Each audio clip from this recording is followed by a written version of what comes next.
Dara may electric bike na para sa kanyang service. Bago ko ipagpatuloy ang maikling reaction video na ito, hiling ko lang na tapusin ang panunood nito para malaman ang nilalaman nito, at kung bago ka pa lang sa munting channel na ito, paki-subscribe para lagi kang updated sa video ng mga kalingap.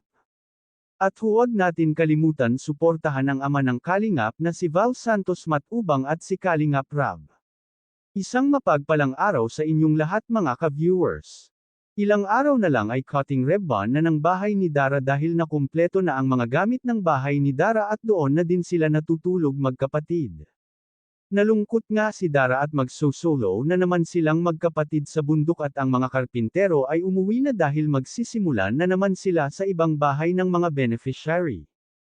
Kaya minabuti ni Dara na kahit hindi pa nag-cutting ribbon sa bahay niya ay tinulugan na nila magkapatid at sila, at natatakot na sa luma nilang bahay at baka sila pasukin ng magnanakaw, lalo pa ngayon na maganda na ang bahay niya.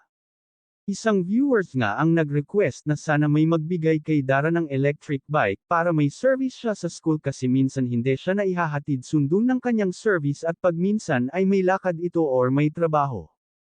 Kaya maganda nga sana kung meron siyang electric bike. Para hindi siya ginagabi ng uwi at isa si Bea mag-isa lang sa bahay at walang kasama. Iyan sana ang bagay na service ni Dara dahil hindi naman ito gagastos ng panggasolina at kahit walang lisensya ay pwede itong gamitin.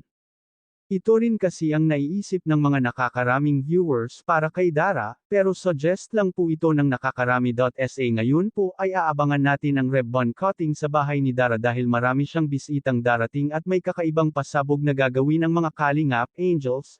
Hanggang dito na lang ang update ko mga ka-viewers, maraming salamat at God bless sa inyong lahat.